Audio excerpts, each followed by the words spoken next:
Pronto. VT de abertura educação à distância. Diferentes formas geométricas se movem, cortadas pelas cores azul, verde, amarelo e vermelho. Se transformam na logo da Escola Técnica Estadual Professor Antônio Carlos Gomes da Costa. As cores e formas se misturam em fundo azul e vermelho. Abaixo e à direita da tela, o nome: Educação à Distância. Curso técnico em biblioteca. Disciplina Normalização Documentária. Competência 1. Compreender a normalização no campo da informação científica e tecnológica. Olá, eu sou a professora Márcia Braz, professora do Departamento de Ciência da Informação da UFPE, e estarei com vocês nessa disciplina de normalização documentária. Eu quero que vocês se apresentem no fórum, digam quais são as suas expectativas, o que é que vocês já conhecem de normalização, para que a gente tenha um debate bem legal, ok? Nessa disciplina nós vamos trabalhar alguns conceitos importantes sobre normalização. Mas primeiro, o que é que você acha que é normalização? Geralmente a ideia que nós temos de norma é que temos alguma imposição para o nosso comportamento, geralmente proibitiva. Mas não é bem isso que acontece quando nós falamos de documentação. Geralmente as normas servem para que não se sobreponha um interesse individual ao interesse coletivo e para que todas as pessoas sejam beneficiadas. Para a documentação, nós temos a necessidade de fazer a normalização no que concerne às questões de informação e comunicação científica. Aliás, esses dois conceitos, e juntamente com o conceito de fontes de informação, nós vamos tratar aqui também na nossa disciplina. É interessante também mencionar que nós vamos aprender a manusear as normas, as principais normas de documentação. E para que você definitivamente esqueça aquele mito de que para normalizar um trabalho vai ser um bicho de 7 cabeças. Porque na maioria das vezes as pessoas não têm acesso às normas propriamente ditas, mas uma série de documentos que supostamente vão ajudar e acabam embaralhando a cabeça de quem está fazendo esses trabalhos acadêmicos. Mas isso vai ser definitivamente melhorado para a gente nessa disciplina. Vamos começar então os nossos trabalhos? Vamos comigo! O primeiro passo para entender a normalização é discutir o seu conceito. Afinal, o que é normalizar? Normalizar é formular e aplicar regras para solucionar ou prevenir problemas, com a participação das pessoas interessadas e com a utilização da tecnologia de forma neutra. Ou seja, a normalização serve para organizar processos, organizar produtos e, enfim, ajudar na distribuição de tarefas, na facilitação da comunicação científica e etc. Já os objetivos da normalização são muitos, uma vez que as normas técnicas trabalham com diversos tipos de processos, materiais e produtos. Para a documentação, nós temos alguns objetivos bem interessantes, que é da compatibilidade e da comunicação. Junto aos outros objetivos da normalização, nós temos produtos, modos de fazer, nós temos indicações de como proceder que vão ajudar os profissionais na utilização das ferramentas tecnológicas. Mas, além dos objetivos, quem será que faz essas normas? Quem será que vai organizar essas normas? Nós temos os níveis de normalização, que nós vamos ver adiante, e temos também os organismos internacionais e nacionais que vão estabelecer as normas.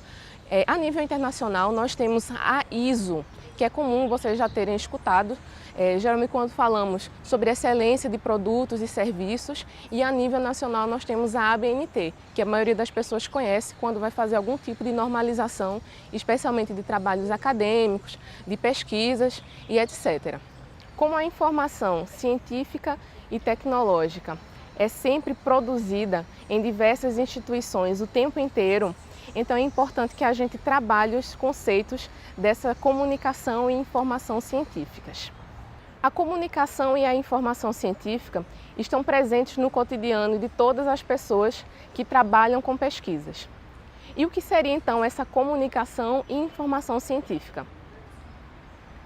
A comunicação e a informação científica estão diretamente relacionadas com a divulgação em canais reconhecidos dos resultados de pesquisa, quais foram os resultados que cada uma das investigações chegou. E, para tanto, nós temos alguns canais que são divididos em formais e informais.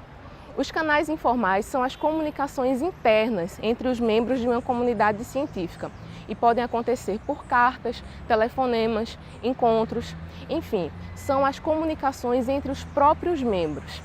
Já os canais formais são aqueles a que qualquer pessoa pode ter acesso, a exemplo dos livros, das revistas, dos periódicos científicos. E então você pode se perguntar, para que esses canais servem, né? Esses canais, tanto os formais quanto os informais, visam proteger o direito dos autores, conferir reconhecimento às pesquisas e divulgar as descobertas científicas. Isso porque, quando fazemos algum trabalho, alguma pesquisa, alguma investigação, é importante que as pessoas tomem conhecimento sobre qual foi o resultado a que essas investigações chegaram.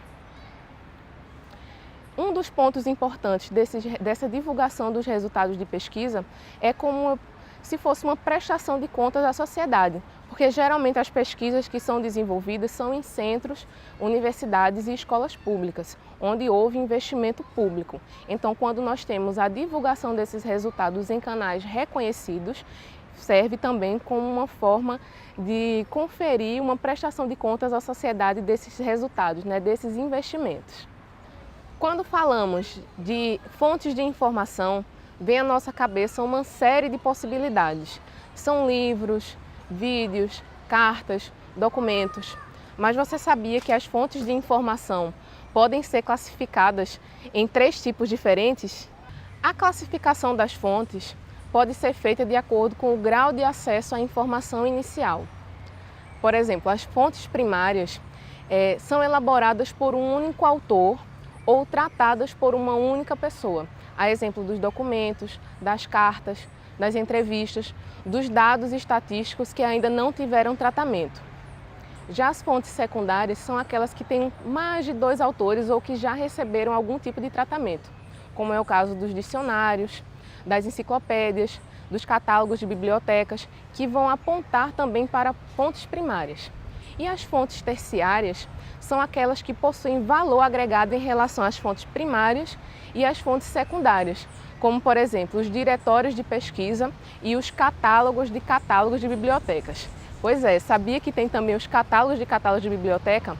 Isso é um exemplo quando nós temos uma série de bibliotecas que tem um mesmo tipo de catálogo em comum e a partir daí nós podemos fazer um metabuscador, como é o exemplo do Pérgamo. No Pérgamo, existe um buscador que vai agregar todas as bibliotecas com os seus respectivos catálogos. Então nós temos aí uma fonte terciária de informação, que geralmente são as mais raras da gente verificar. Vamos para o nosso próximo tópico então. Nós vamos tratar dos tipos de normas. Nós vimos anteriormente no conceito de normalização que existem níveis. Então, quais seriam esses níveis de normalização? Nós temos organismos que vão desenvolver normas e cada tipo de organismo é organizado, é classificado de acordo com o tipo de atuação. Por exemplo, nós temos os níveis internacionais, com as normas internacionais, como é o caso da ISO. Nós temos os níveis regional e subregional, por exemplo, no caso do Mercosul. Temos o nível nacional, a exemplo da ABNT. Nós temos o exemplo das associações e, por último, as normas empresariais. Vale salientar que as normas, quanto mais no topo, ou seja, quanto mais gerais e internacionais, elas são de uso menos restritivo, seriam de uso mais geral ou mais optativas. Quando nós temos o nível mais empresarial e institucional, por exemplo, nós temos uma exigência maior de utilização dessas normas. Por exemplo, se eu desenvolvo um regulamento na minha biblioteca, esse regulamento será mais restritivo e mais obrigatório do que uma norma internacional sobre bibliotecas. E é isso que vocês devem pensar nesses níveis de normalização. Geralmente, quando nós temos o nível institucional ou empresarial, nós temos uma obrigatoriedade maior de cumprir as normas. Enfim, chegamos ao final da nossa competência 1. Vimos bastante conceitos como normalização, fontes de informação, comunicação e informação científica. E para a competência 2, nós vamos ter muitas novidades. Eu espero você lá. Até mais! Som direto, Luiz Vitor. Imagens, Leandro Gomes. Interpretação de Libras, Rafaela Briani. Audiodescrição, Jonara Medeiros Siqueira. Produção de vídeo, Joana Rodrigues. Edição, Guilherme Cabral. Professor autor, Márcia Braz. Design educacional, David Souza Nascimento. Maria de Fátima Duarte Angeiras. Renata Marques de Otero. Terezinha Mônica Sinício Beltrão. Coordenação do curso, Hugo Carlos Cavalcante. Coordenação executiva, George Bento Catunda. Coordenação geral, Paulo Fernando de Vasconcelos Dutra. Videoaula produzida em janeiro de 2016,